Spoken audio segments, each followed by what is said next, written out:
ಮದುವೆಯನ್ನು ಬಂಧಕ್ಕೆ ಒಂದು ಅರ್ಥ ಇದೆ. ಆದರೆ ಇಲ್ಲಿ ನಡೆದಿರುವಂತಹ ಘಟನೆಯಲ್ಲಿ ನಿಜಕ್ಕೂ ಕೂಡ ಯಾರನ್ನಾದರೂ ನಂಬಿ ಮದುವೆಯನ್ನು ಬಂಧಕ್ಕೆ ಬೀಳಬಹುದಾ ಅನ್ನುವಂತಹ ಪ್ರಶ್ನೆ ಹುಟ್ಟುಹಾಕಿದೆ. ಹಾವೇರಿಯ ತಮ್ಮಿನಕಟ್ಟಿ ಗ್ರಾಮದ ರವಿ ಹಾಗೆಯೇ ಪಾವಗಡದ ರೇಖಾ ಮದುವೆಯಾಗಿದ್ದಾರೆ. ಇನ್ನು ಮದುವೆಯಾಗಿ ಒಂದು ವಾರವೂ ಕೂಡ ಕಳೆದಿಲ್ಲ. ಅದಾಗಲೇ ಈ ಮದುವೆಯ ಅಸಲಿ ಪಿಕ್ಚರ್ ಇದೀಗ ಬಟಾಬಯಲಾಗಿದೆ. ಈ ಮದುವೆಯಾಗಿರುವುದು ಜಸ್ಟ್ ಒಂದು ವಾರದ ಹಿಂದೆಯಷ್ಟೇ ಹಿರೇಕೇರೂರು ದುರ್ಗಾದೇವಿ ದೇವಸ್ಥಾನದಲ್ಲಿ ಈ ಜೋಡಿ ಪರಸ್ಪರ ಒಪ್ಪಿಗೆಯ ಮೇರೆಗೆ ಮದುವೆಯನ್ನ ಆಗಿದ್ದಾರೆ. ಆದ್ರೆ ಇದೀಗ ಪೊಲೀಸ್ ಸ್ಟೇಷನ್ ಸುತ್ತಾ ಇದ್ದಾರೆ. ಯಾಕಂದ್ರೆ ಇಲ್ಲಿ ನಡೆದಿರೋದು ಮೋಸದ ಮದುವೆ ಎನ್ನುವಂತಹ ಆರೋಪ ಕೇಳಿ ಬಂದಿದೆ. ಹೌದು, ಇಲ್ಲಿ ಕುತ್ತಿಗೆಯಲ್ಲಿ ಹಾರ ಹಾಕಿಕೊಂಡಿರುವಂತಹ ಯುವತಿ ಇಬ್ಬರು ಮಕ್ಕಳ ಪ್ರೀತಿಯ ತಾಯಿ ಎನ್ನುವುದು ಗೊತ್ತಾಗಿದೆ. ಮದುವೆಯಾಗಿ ಮಕ್ಕಳಿದ್ರೂ ಕೂಡ ಈ ವಿಚಾರವನ್ನ ಮುಚ್ಚಿಟ್ಟು ಇನ್ನೊಂದು ಮದುವೆಯನ್ನ ಆಗಿದ್ದಾರೆ ಎನ್ನುವಂತಹ ಆರೋಪ ಕೇಳಿ ಬಂದಿದೆ. ಅಲ್ಲದೆ ವಧು ದಕ್ಷಿಣೆಯಾಗಿ 2.5 ಲಕ್ಷ ಹಣವನ್ನ ಪಡೆದುಕೊಂಡು ವಧು ಎಸ್ಕೇಪ್ ಆಗ್ತಾ ಇದ್ಲು ಅನ್ನುವಂತಹ ಆರೋಪವನ್ನ ಕೂಡ ವರನ ಕುಟುಂಬಸ್ಥರು ಮಾಡಿದ್ದಾರೆ. ರೇಖಾ ರವಿಚಂದ್ರ ಎನ್ನುವವರನ್ನ ಇಬ್ಬರು ಮಕ್ಕಳಿರುವ ವಿಷಯವನ್ನ ಮುಚ್ಚಿಟ್ಟು ಮದುವೆಯಾಗಿರ್ತಾಳೆ. ಜೊತೆಗೆ ವರನಿಂದ 2.5 ಲಕ್ಷ ರೂಪಾಯಿ ವಧುದಕ್ಷಿಣೆಯನ್ನು ಕೂಡ ಪಡೆದಿರ್ತಾಳೆ. ಆಗ ರೇಖಾಗೆ ಆಕೆಯ ಮಕ್ಕಳು ಫೋನ್ ಮಾಡಿದಾಗ ರವಿ ರಿಸೀವ್ ಮಾಡಿದ್ದ. ಫೋನ್ ರಿಸೀವ್ ಮಾಡಿ ಯಾರು ಅಂತ ಕೇಳಿದಾಗ ನಾವು ರೇಖಾ ಅವರ ಮಕ್ಕಳು ಅಂತ ಹೇಳಿದ್ದಾರೆ. ಈ ವೇಳೆ ಕುಟುಂಬ ಶಾಕ್ ಆಗಿದೆ. ಸದ್ಯ ತನ್ನ ಬಂಡವಾಳ ಬಯಲಾಗ್ತಾ ಇದ್ದಂತೆ ಹಣದ ಸಮೇತ ಗ್ರಾಮದಿಂದ ತಪ್ಪಿಸಿಕೊಳ್ಳೋದಕ್ಕೆ ರೇಖಾ ಯತ್ನಿಸಿದ್ಲು. ಈ ವೇಳೆ ರೇಖಾಳನ್ನ ರವಿಚಂದ್ರ ಕುಟುಂಬಸ್ಥರು ಲಾಕ್ ಮಾಡಿದ್ದು ಹಲಗೆರೆ ಠಾಣೆಗೆ ಒಪ್ಪಿಸಿದ್ದಾರೆ. ಇತ್ತ ಪೊಲೀಸರ ತನಿಖೆ ಮುಂದುವರೆದಿದ್ದು ಆಕೆ ಅದು ನನ್ನ ಮಕ್ಕಳಲ್ಲ, ನನ್ನ ಅಕ್ಕನ ಮಕ್ಕಳನ್ನ ನಾನು ಸಾಕ್ತಾ ಇದ್ದೀನಿ ಅಂತ ಹೇಳಿ ಜಾರಿಕೊಳ್ಳುವಂತಹ ಪ್ರಯತ್ನ ಮಾಡಿದ್ದಾಳೆ. ಆದ್ರೆ ಇದೀಗ ರವಿಚಂದ್ರ ಮಾತ್ರ ಈ ಮದುವೆಯನ್ನ ನಾನು ಒಪ್ಪಿಕೊಳ್ಳೋದಿಲ್ಲ, ನನಗೆ ಮೋಸ ಮಾಡಿ ಈ ಆಂಟಿ ಮದುವೆ ಆಗಿದ್ದಾಳೆ ಎನ್ನುವಂತಹ ಆರೋಪವನ್ನ ಮಾಡಿದ್ದಾನೆ. ನಿಮ್ಮ ಮದುವೆ ಆಗಿತ್ತು ಕಳೆದ 5-6 ದಿನದಿಂದ ನಿಮ್ಮ ಮದುವೆ ಆಯ್ತು ಅಂತ ಹೇಳ್ತಾರ. ಅವ್ರೇನ್ ಹೇಳ್ತಾರ, ನಮ್ಮನ್ನು ಫ್ರಾಡ್ ಮಾಡಿ ಮದುವೆ ಆಗಿದಾರ, ನಮ್ಮ ಕಡೆ ದುಡ್ಡು ಹೊಡೆದಿದಾರ, ಜೊತೆಗೆ ಸುಮ್ಮನೆ ಫೇಕ್ ಆಗಿ ಮದುವೆ ಆಗಿದಾರ, ಅವ್ರಿಗೆ ಆಲ್ರೆಡಿ ಮದುವೆ ಆಗಿ ಮಗು ಇದೆ ಅಂತ ಹೇಳ್ತಿದ್ದಾರೆ. ನೀವೇನಂತೀರಿ? ನಮಗೇನು ಮದುವೆ ಮಾಡ್ಕೊಂಡಿದ್ವಿ ನಿಜ. ಅದು ಬ್ರೋಕರ್ ಅವ್ರಿಗೆ ಹೇಳಿ ಎಲ್ಲ ಒಪ್ಸಿ ಮಾಡಿದ್ದಾರೆ. ಅವ್ರಿಗೆಲ್ಲದಕ್ಕೂ ಒಪ್ಕೊಂಡು ಅವ್ರು ಮದುವೆ ಮಾಡ್ಕೊಂಡಿದ್ದಾರೆ ನಮ್ಮನ್ನ. ಹುಡುಗಿ ಇಲ್ಲ ನನಗೆ, ನಮ್ಮ ಅಕ್ಕನ ಮಗಳು ಒಬ್ಳಿದಾಳೆ ಅಷ್ಟೇ. ಬ್ರೋಕರ್ ಉಂಟು, ಅವ್ರುಂಟು. ನಮ್ಗೆ ನನಗೆ ಮಕ್ಕಳಿಲ್ಲ, ನಮ್ಮ ಅಕ್ಕನ ಮಗಳು ಸಾಕೊಂಡಿದ್ದೀನಿ. ಫಸ್ಟಿಗೆಲ್ಲ ಎಲ್ಲ ಹೇಳ್ಬಿಟ್ಟು ಅವ್ರಿಗೆ ಇದು ಮಾಡಿರೋದು. ಅವರೆಲ್ಲ ಒಪ್ಕೊಂಡೆ ಮದುವೆ ಮಾಡ್ಕೊಂಡು ಬಂದಿರೋದು ನಮ್ಮನ್ನ. ನಮ್ ಬೋವಿಸು. ನಾವು ಲಿಂಗಾಯತರು ಅಂತ ಹೇಳಿಲ್ಲ, ಬ್ರೋಕರ್ ಅವರು ಮಾತಾಡ್ಕೊಂಡು ಅವ್ರು ಹೇಳಿದ್ದಾರೆ ಅಷ್ಟೇ. ಯಾರು ನಮಗೇನು ಹೇಳಿಲ್ಲ, ಅವ್ರವ್ರು ಮಾತಾಡ್ಕೊಂಡು ನಾನು ಮದುವೆ ಮಾಡ್ಕೊಟ್ಟಿದ್ದಾರೆ. ನಮಗಿಲ್ಲ ಯಾರು. ಅವರು ನಮ್ಮ ಚಿಕ್ಕಪ್ಪರಿಗೆ ಕಾಂಟ್ಯಾಕ್ಟ್ ಮಾಡಿ ಮದುವೆ ಮಾಡಿಕೊಟ್ಟಿದ್ದಾರೆ ಅಷ್ಟೇ. ನಮ್ದು ಗಿರಿಯಾಪುರ, ಹೊಸದುರ್ಗ ತಾಲೂಕು. ಅದೇ ಅವ್ರಿಗೆ ಗೊತ್ತಿಲ್ಲ, ನಮಗೆ ಗೊತ್ತಿಲ್ಲ. ಬ್ರೋಕರ್ ಇದಾರಲ್ಲ, ಅವರು ಕಾಂಟ್ಯಾಕ್ಟ್, ಇವ್ರ ಕಾಂಟ್ಯಾಕ್ಟ್ ಒಬ್ರು ಇದಾರಂತೆ.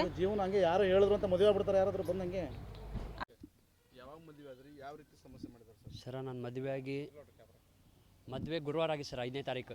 ಅದು ಹಿರೇಕೇರೂರು ದುರ್ಗಮ್ಮನ ದೇವಸ್ಥಾನ ಆಯ್ತು ಸರ್. ಅದು ನಮ್ಮ ಮನೆ ಸಮ್ಮುಖದಿಂದ ಅವ್ರ ಮನೆ ಸಮ್ಮುಖದಿಂದ ಆಗಿತ್ತು ಸರ್. ಅದು ಮದುವೆ ಆಗಿ ಒಂದು 3 ದಿವಸದಾಗ ಇವಳು ಯಾರು ಏನು ಅನ್ನೋದೆಲ್ಲ ಗೊತ್ತಾಯ್ತು ಸರ್. ಇವರು ಫ್ರಾಡ್ ಮಾಡಿ ನನಗೆ ಮದುವೆ ಮಾಡಿದ್ದಾರೆ ಸರ್. ಇವರು ಬ್ರೋಕರು. ನನಗೆ ಫಸ್ಟ್ ಟೈಮ್ ಇವ್ರ ಮನೆಗೆ ಹೋದಾಗೆ ಫಸ್ಟ್ ಹುಡುಗಿ ಅಪ್ಪ ಅಮ್ಮ ಯಾರೂ ಇಲ್ಲ, ಅನಾಥೆ. ಅವರು ಚಿಕ್ಕಮ್ಮ ಇವ್ರನ್ನ ಸಣ್ಣ ವಯಸ್ಸಿನ ಸಾಕಿದ್ದಾರೆ ಅಂತ ನಮ್ಗೆ ಹೇಳಿ ಸರ್. ಬ್ರೋಕರ್ ಹೇಳಿದರು. ನಾವು ಅದನ್ನು ನಂಬಿ ನಮ್ಮ ಮನೆಯವರೆಲ್ಲ ಸ್ವಲ್ಪ ಕುತ್ಕೊಂಡೆಲ್ಲ ಮಾತಾಡಿ ಎಂಗೇಜ್ಮೆಂಟ್ ಎಲ್ಲ ಮಾಡ್ಕೊಂಬಂದ್ರಿ ಸರ್. ಅವ್ರ ಮನೆಗೆ ಹೋಗಿ ಚೆನ್ನಾಗಿ ತಂಗೆ ಆಯಿತು, ಎಂಗೇಜ್ಮೆಂಟ್ ಎಲ್ಲ ಆಯಿತು. ಅದಾಗಿ ಸ್ವಲ್ಪ ದಿವಸಕ್ಕೆ ನಮ್ಮ ಮದುವೆ ಫಿಕ್ಸ್ ಆಯ್ತು ಸರ್. ಆಮೇಲೆ ಇವು ಮದುವೆ ಆಗಿ ಒಂದು 3 ದಿವಸಕ್ಕೆ ಒಂದು ಫೋನ್ ಬಂತು ಸರ್. ಒಂದು ಫೋನ್ ಬಂದ ಕೂಡ ನಮ್ಮ ಅಕ್ಕ ರಿಸೀವ್ ಮಾಡ್ತಾರೆ. ನಮ್ಮ ಅಕ್ಕನ ಕಡೆ ಇರೋದು ಕೀಪ್ಯಾಡ್ ಸೆಟ್ ಸರ್. ಆಮೇಲೆ ನಮ್ಮ ಅಕ್ಕಗೆ ಫೋನ್ ಬಂದ ಕೂಡ ನಮ್ಮ ಅಕ್ಕ ಇದ್ದದ್ದು ಹಲೋ ಅಂತ ಕೇಳ್ಕೊಳ್ಳಿ, ಯಾರಮ್ಮ ಅಂದ್ಕೊಳ್ಳಿ, ರೇಖಮ್ಮ ಇಲ್ಲ ಅಂತಂದರು. ನಮ್ಮ ಅಕ್ಕಗೆ ಸ್ವಲ್ಪ ರೇಖಮ್ಮ ಅಂದ್ಕೂಡ ಅನುಮಾನ ಬಂತು. ಯಾರಮ್ಮ ರೇಖಮ್ಮ ಅಂದ್ರೆ ನಮ್ಮಮ್ಮ ಅಂತಂತ ಆ ಸಣ್ಣ ಹುಡುಗಿ. ಆಮೇಲೆ ನಮ್ಮ ಅಕ್ಕಿದ್ದ ಫೋನ್ ಕಟ್ ಮಾಡಿ ನಮ್ಗೆ ಕರೀತು. ನಮ್ಮ ಅಕ್ಕ ಮೇಲ್ಗಡೆ ಮೇಲ್ಗಡೆ ವಾಕ್ ಮಾಡ್ತಾಯಿತ್ತು. ಆಮೇಲೆ ನಮ್ಮ ಮಾಮಾರನ್ನ ನಮ್ಮನ್ನೆಲ್ಲ ಕರೆದು ಹಿಂಗೆ ಹೇಳ್ದಂಗೆ ಹಿಂಗೆ ಫೋನ್ ಬಂದಿತ್ತು ಹಿಂಗೆ ಅಂತಂದು ಹೇಳ್ತು. ಆಮೇಲೆ ತಿರ್ಗಾ ಫೋನ್ ಮಾಡಿ ನಮ್ಮ ಅಕ್ಕ ಕರೆಕ್ಟಾಗಿ ಕೇಳ್ತಾರೆ, ಯಾರಮ್ಮ ನೀನು ಪಾಪು ಹೆಂಗೆ ಏನು ಎಲ್ಲ ಕೇಳಿದಾಗ ನಮ್ಮಮ್ಮ ರೇಖಮ್ಮ ಅಂತಂದು ಎಲ್ಲ ಹೇಳ್ತು ಪಾಪು. ನಮಗೆ ಡೌಟ್ ಬಂತು ಸರ್. ಅವಾಗ ಡೌಟ್ ಬಂದು ನಾವು ಆಕೆಗೆ ಕೇಳಿದ್ವಿ ಸರ್. ಕೇಳಿದ್ವಿ, ಏನಮ್ಮ ನಿಂದು ಏನು ಮದುವೆ ಆಗಿತ್ತಾ ಏನು ಅಂತಂದು ಇಲ್ಲ ಇಲ್ಲ ಇಲ್ಲ ಅಂತಲೇ ಬಂದ್ಲಕ್ಕಿ. ಆಮೇಲೆ ಕಡೆ ನಾವು ಮತ್ತು ಸುಮ್ಮನೆ ಆದ್ವಿ. ಮತ್ತು ಆಮೇಲೆ ಕಡೆಗೆ ಇವತ್ತು ಬೆಳಗ್ಗೆ ಸರ, ಬೆಳಗ್ಗೆ ಸುಮಾರು ಒಂದು 3 ಗಂಟೆ ಆಗಿತ್ತು ಸರ. 3 ಗಂಟೆ ಆಗಿತ್ತು. ಅಲ್ಲಿ ಹಾಲ್ನೇ ಮಕ್ಕಂದಿದ್ಲು, ನಮ್ಮ ಅತ್ತೆಯರ ಜೊತೆಗೆಲ್ಲ ಮಕ್ಕಂದಿದ್ದು. ಇಲ್ಲಕ್ಕಿ ನಮ್ಮ ಅಣ್ಣ ಇದ್ದಾನು 3 ಕಾಲೇನಾಗಿತ್ತು. ಅವು ಎದ್ದು ನೋಡ್ತಾನೆ ಪಕ್ಕಕ್ಕೆ ರೇಖಾನ ಇಲ್ಲ ಅಂತಂದು ನಮಗೆಲ್ಲ ಎದುರಿಸಿ ಸರ್. ನಮ್ಮ ಕಡೆ ನಮ್ಮ ಅಣ್ಣ ಒಂದು ದಿಕ್ಕಿಗೆ, ನಾನು ಒಂದು ದಿಕ್ಕಿಗೆ, ನಮ್ಮ ಮಾವ ಒಂದು ದಿಕ್ಕಿಗೆ ಅಷ್ಟು ಹುಡುಕಾಡಿ ಸರ್. ಆಮೇಲೆ ನಮ್ಮೂರಿಂದ ಒಂದು 2 ಕಿಲೋಮೀಟ್ರ್ ದೂರದಾಗ ಕುತ್ಕೊಂಡು ಸರ್. ಅಲ್ಲಿ ನಾನು ಕರ್ಕೊಂಬಂದು ಸರ್, ಕರ್ಕೊಂಬಂದು ತುಮಿಕಟ್ಟೆ ಸ್ಟೇಷನ್ಗೆ ಕರ್ಕೊಂಬಂದು ಕುಂದಿರಿಸಿ ಆಮೇಲೆ ಕಡೆ ಅವ್ರು ಇಲ್ಲಿಗೆ ಕಳಿಸಿ ಸರ್. ಈಗ ಆಕಿ ಈಗೂ ಅದನ್ನ ಹೇಳ್ತಾರೆ ಸರ್, ನನಗೆ ಮದುವೆ ಆಗೈತೆ ಅಂತ ಸ್ಟೇಷನ್ನಾಗ ಇವಾಗ ಹೇಳಿ ಸರ್. ಬೆಳಗ್ಗೆ ಹೇಳಿದ್ಲು, ಅದು ಪೊಲೀಸ್ ಸರ್ ಕೇಳಿದಾಗ ನನಗೆ ಮದುವೆ ಆಗೈತೆ ಅಂತ ಅವಾಗ ಹೇಳಿದ್ಲು. ಅವು ಫಸ್ಟ್ನೇ ಗಂಡ ಐದಾನಂತ ಬಿಟ್ಟೋಗ್ಯಾನಂತ. ಈಗ ಸರ್ ಅದು ಗೊತ್ತಿಲ್ಲ ಸರ್, ಅವ್ರು ಇದೇ ಕೆಲಸನ ಏನೋ ಗೊತ್ತಿಲ್ಲ ಸರ್. ಇವಳು ಮಾತ್ರ ನಮಗೆ ಸುಳ್ಳು ಹೇಳಿಕೆಂತನೇ ಬಂದಾಳ. ಬ್ರೋಕರ್ ಸಮೇತನೂ ಸುಳ್ಳು ಹೇಳಿದ್ದಾರೆ ಸರ. ನಾನು ಬ್ರೋಕರ್ಗೆ ಅಂತ 2.5 ಲಕ್ಷ ಕೊಟ್ಟೆ ಸರ್. ಸರ ನನ್ನ ಕಡೆಗೆ ಪ್ರೂಫ್ ಐತೆ ಸರ್. ಸ್ಟಾರ್ಟಿಂಗು ನಮ್ಮ ಮನೆ ನೋಡೋಕೆ ಬಂದಾಗೆ 10,000 ರೂಪಾಯಿ ಅಡ್ವಾನ್ಸ್ ಕೊಟ್ಟಿದ್ದೆ. ಅದಾದಮೇಲೆ ಎಂಗೇಜ್ಮೆಂಟಿಗೆ 1,40,000 ರೂಪಾಯಿ ಕ್ಯಾಶ್ ಕೊಟ್ಟಿದ್ದೆ. ಅದಾದಮೇಲೆ ಮದುವೆ ದುರ್ಗಮ್ಮನ ದೇವಸ್ಥಾನದಲ್ಲಿ ಆಗಿತ್ತಲ್ಲ, ಅವಾಗ 1 ಲಕ್ಷ ಕ್ಯಾಶ್ ಕೊಟ್ಟಿದ್ದೆ ಸರ್. ಬ್ರೋಕರ್ ಕಡೆ ಕೊಟ್ಟಿದ್ದೆ ಸರ್. ಸರ ನಾವು 1 ರೂಪಾಯಿ ದುಡ್ಡು ಸರ್. ಅದು ಬ್ರೋಕರ್ ಇವರು ಎಲ್ಲರೂ ಏನು ಸರ್ ಅದು ಗೊತ್ತಿಲ್ಲ. ಒಟ್ಟು 1 ರೂಪಾಯಿ ದುಡ್ಡು ಸರ. ನಾನು ಭಾಳ ಕಷ್ಟಪಟ್ಟಾನಿ. ಇವರು ನಾನು ಮದುವೆ ಟೋಟಲ್ ಸರ್ 4 ಲಕ್ಷ ರೂಪಾಯಿ ಖರ್ಚಾಗಿ ಸರ್ ನಾನು. ಯಾಕಂದ್ರೆ ರೀಸೆಂಟಾಗಿ ಒಂದು ಡಿಸೆಂಬರ್ ಎಂಡಿಗೆ ಅಮ್ಮಗೆ ಆಪ್ರೇಷನ್ ಆಯ್ತು ಸರ್. ಬಾಪೂಜಿ ಆಸ್ಪತ್ರೆಗೆ 1 ತಿಂಗಳು ಇದ್ದು ಬಂದು ಸರ್. ಸರ ನನ್ನ ಮದುವೆಗೆ 6 ದಿವಸ ಆಯ್ತು ಸರ್. 6 ದಿವಸ 5ನೇ ತಾರೀಕಿಗೆ ಮದುವೆ ಆಗಿದ್ದು. ಎಲ್ಲ ಗೊತ್ತಾಯ್ತು ಸರ್. ಕಂಪ್ಲೇಂಟ್ ಇವತ್ತು ಸರ್. ನಾ ಬೆಳಗ್ಗೆ 6 ಗಂಟೆ 6:30 ಬಂದ ಸರ್. ನಾನು ಇವತ್ತು ಅಂದರು, ಅದು ನ್ಯೂಸು ಎಲ್ಲ ಬಂದಮೇಲೆ ತಗೊಂಡು ಸರ್. ಸರ ನನಗೆ ನ್ಯಾಯ ದೊರಕಿಸ್ಕೊಡ್ಬೇಕು, ನಂದು ರೊಕ್ಕ ನನಗೆ ಬರಬೇಕು. ಇನ್ನು ಮುಂದೆ ಯಾರಿಗೂ ಈ ಥರ ಅನ್ಯಾಯ ಆಗಬಾರ್ದು ಅಷ್ಟೇ ಸರ್. ಸರ ನನ್ನ ಹೆಸರು ರವಿ ಅಂತ. ರವಿ ವಿರೂಪಾಕ್ಷಪ್ಪ ಜೋಳಿ, ತುಮಿಕಟ್ಟೆ. ಎಷ್ಟು ದಿನ ಆಗಿತ್ತು ಮದುವೆ? ಏನು ಸಮಸ್ಯೆ ಇದೆ? ಈಗ 6 ದಿವಸ ಆಯ್ತು ಮದುವೆಗೆ. 6 ದಿವಸ ಆಯ್ತು. 6 ದಿವಸದ ಮೇಲೆ ಈಕೆ ಇನ್ನೊಂದು ಮದುವೆ ಆಗೈತೆ ಅನ್ನೋದು ಗೊತ್ತಾಯ್ತು. ಅದಕ್ಕೆ ನಾವು ಬೇಡ, ರಾತ್ರಿನೇ ಓಡೋದ್ಲಕ್ಕೆ. ಏನು ಚೆಕ್ ಮಾಡ್ದೇನೆ ಮದುವೆ ಮಾಡ್ಬಿಟ್ರ?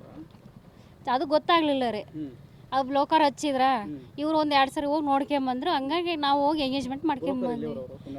ಅವರು ಚಳಕೇರಿ ಹೊಳಲ್ಕೆರೆ ಹೋಗಿ ಇವ್ರು ಎಂಗೇಜ್ಮೆಂಟ್ ಆಗಿ ವರದಕ್ಷಿಣೆ 2.5 ಲಕ್ಷ ರೂಪಾಯಿ ಇಸ್ಕೊಂಡಾರ ಅವ್ರು. ಗಂಡು ಕೊಟ್ಟದಾನೆ, ಕೊಟ್ಟಿರೋದು 2.5 ಲಕ್ಷ ಕೊಟ್ಟಿರೋದು. ಇದು ಆಮೇಲೆ ಮದುವೆ ಆಗಿರೋದು ಗೊತ್ತಾಗೈತ್ರಿ. ಪಾಪು ಕೈಯ ಮಾತಾಡಿದ್ಮೇಲೆ ಮಟ್ಟಿದ್ಮೇಲೆ ಎಲ್ಲ ಆಮೇಲೆ ಗೊತ್ತಾಗೈತೆ. ಅದು ಅದು ಸುಳ್ಳದು ಅಕ್ಕಿದೆ ಅದು ಮಗು. ನಮ್ಮಮ್ಮ ಸ್ವಂತಮ್ಮ ಅಂತ ಮಾತಾಡೈತದು. ಈಗ ಮದುವೆಯಾಗಿ 5 ದಿನ ಆದ್ಮೇಲೆ ದೇವ್ರಿಗೆ ದೇವ್ರಿಗೆ ಹೋಗಿದ್ದಾರೆ. ಅಂದ್ರೆ ನಟಿ ಬ್ಯಾಗು ಅವೆಲ್ಲ ಬ್ಯಾಗ್ ಸಮೇತ ಜೊತೆಗೆ ಹೋಗ್ಬೇಕು. ಮನೆಯಾಗ ಬ್ಯಾಗ್ ಇಟ್ಟು ಹೋಗ್ತದೆ. ಎನಟಿ ಬ್ಯಾಗು ಒಯ್ಯಕ್ಕೆ ಜೊತೆಗೆ ಒಯ್ಯಕ್ಕೆ ಎಲ್ಲೋದ್ರು ಬಿಟ್ಟು ಹೋಗ್ತದಿಲ್ಲ. ಜೊತೆಗೆ ಒಯ್ಯಕ್ಕೆ ಏನಾರು ಚೆಕ್ ಮಾಡ್ಯಾರೋ ಅಂತಂದ್ರೆ ಗ್ಯಾಂಗ್ ಐತಿ, ದೊಡ್ಡ ಗ್ಯಾಂಗ್ ಐತ್ರಿ. ಅದು ನುಂಗಕ್ಕೂ ಆಗಂಗಿಲ್ಲ, ಉಗ್ಳಕ್ಕೂ ಆಗಂಗಿಲ್ಲ, ಹಂಗಾಗೈತಿ. ಈಗ ಕೊಟ್ಟಿರೋದು 2.5 ಲಕ್ಷ. ಇಲ್ಲಿ ಮನೆ ಮಕ್ಳಿಗೆಲ್ಲ ಖರ್ಚು ಮಾಡಿರೋದು, ಹೋಗಿರೋದು ಬಂದಿರೋದು ಎಲ್ಲ ಸೇರಿ ಒಂದು 5-6 ಲಕ್ಷ ರೂಪಾಯಿ ಆಗೈತ್ರಿ. ಅವರು ಕೂಲಿ ಮಾಡ್ಕೊಂಡ್ ತಿನ್ನೋರು. ಟೈಲ್ಸ್ ಕೆಲಸ ಮಾಡ್ತಾನ್ರಿ. ಮದುವೆ ಆಗಿದ್ದಾನೆ. ಬರ್ತಿಲ್ಲ. ನ್ಯಾಯ ಏನ್ಬೇಕು, ಆಕೆ ಒಳಗೆ ಹಾಕ್ಬೇಕು ಅಷ್ಟೇ. ನಮಗೆ ದುಡ್ಡು ಬೇಕು. ಬೇಡ ಬೇಡ.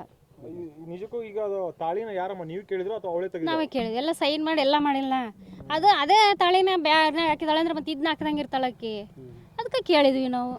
ಅದನ್ನ ಇನ್ನೊಬ್ರಿಗೆ ಯಾಕೆ ದಾನ ಮಾಡೋದು, ನಮಗೆ ತಗೊಳ್ರಿ ಅಂದ್ವಿ ನಾವು. ತಾಳಿ ಯಾರ ಕಡೆ ಇದೆ ಅಮ್ಮ? ಆಕೆ ಕಡೆಗೆ ಆಗಿತ್ತು. ಕೊಟ್ರಮ್ಮ. ಹುಡುಗಿಗೆ ಅಕ್ಕ ಬಸ್ ಸರ್, ಚಿಕ್ಕಮ್ಮ ಮಗ. ನಮ್ದು ಮೆಲೆಬೆನ್ನೂರು ಸರ್. ನಮ್ಮ ತಮ್ಮಂದು ಇದು ತಿಮ್ಮಿಕಟ್ಟೆ ಸರ್. ಹುಡುಗಿನ ಬ್ರೋಕರ್ ಮುಖಾಂತರ ಕಾಂಟ್ಯಾಕ್ಟ್ ಮಾಡಿದ್ವಿ ಸರ್. ನಮ್ಮ ಮನೆಯವರು ಮತ್ತೆ ಹುಡುಗ ಇಬ್ಬಳಾರೆ ಹೋಗಿ ನೋಡ್ಕೊಂಬಂದು ಇದು ಮಾಡಿದ್ದು. ಅದಾಗಿ ಮೇಲೆ ಹಿಂಗೆ ಎಂಗೇಜ್ಮೆಂಟ್ ಐತಿ ಹೋಗೋಣ ಅಂತ ಅಂದರು. ಒಂದು 2 ವೇರ್ ಮಾಡ್ಕೊಂಡು ಎಂಗೇಜ್ಮೆಂಟಿಗೆ ಹೋದ್ವಿ ಸರ್. ಒಂದು ಎಂಗೇಜ್ಮೆಂಟ್ ಮಾಡ್ಕೊಂಡು ಖುಷಿಯಾಗೆ ಮಾಡಿಕೊಟ್ರು ಅವ್ರು ಎಂಗೇಜ್ಮೆಂಟು. ಅದನ್ನು ಈಗ ಫೋನ್ ಬಂದಿತ್ತಲ್ಲ, ಸರ್. ಏನ್ ಮಾತಾಡಿದ್ರು? ನೀವೇ ಅಲ್ವಾ ಮಾತಾಡಿದ್ರು? ನಾವೇ ಫಸ್ಟ್ ಮಾತಾಡಿದ್ದು. ಆಕೆ ರಾತ್ರಿ 8:30 ಇಸ್ಕೊಂಡು ಫೋನ್ ಮಾತಾಡಿದ್ಲು ಸರ್. ಅದಾಗಿ ಮೇಲೆ ನಂಬರ್ ಡಿಲೀಟ್ ಮಾಡಿಕೊಡ್ತಿದ್ಲು. ಅವಳು ಮೊನ್ನೆ ದಿನ ಡಿಲೀಟ್ ಮಾಡಿಕೊಡ್ಲಿಲ್ಲ. ತಿರುಗಿ ಬೆಳಗ್ಗೆ 8:30ಗೆ ಆ ಫೋನ್ ಬಂತು ಸರ್ ಅವ ಪಾಪುಯಿಂದ. ಆಂಟಿ ನಮ್ಮ ಅಮ್ಮನ ಕೈ ಕೊಡ್ರಿ ಅಂತ ಅಂತು.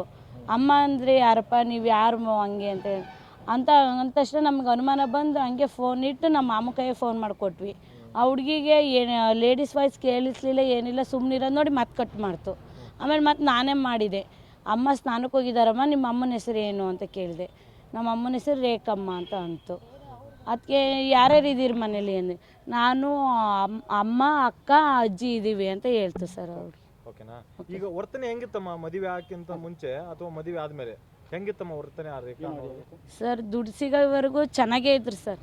ಈಗ ಪಾಪು ಸಿಚುವೇಶನ್ನು ಅದು ಇದು ಗೊತ್ತಾಗಿ ಮೇಲೆ ಒಂಥರ ಇಷ್ಟ ಇಲ್ಲದ ಥರ ವರ್ತನೆ ಮಾಡ್ತಾ ಇದ್ದಾಳೆ ಸರ್ ಅವಳು. ಅವನ ಜೊತೆ ಸರಿ ಇಲ್ಲ.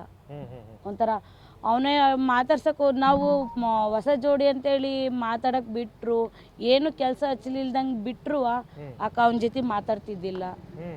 ಅವ್ನು ಮಾತಾಡಕ್ಕೆ ಹೋದರೆ ಇದು ಮಾಡೋಕ್ಕೆ ಹೋಗಕ್ಕೆ ಕೇಳಿದರೆ ನನಗೆ ಓಲೆ ಬೇಕು ಹಂಗೆ ಹಿಂಗೆ ನಾವು ಕೊಡಿಸ್ತಿದ್ವಿ ಸರ್. ಮುಂದೆ ನಮ್ಮ ಜೊತೆ ಚೆನ್ನಾಗಿದ್ದು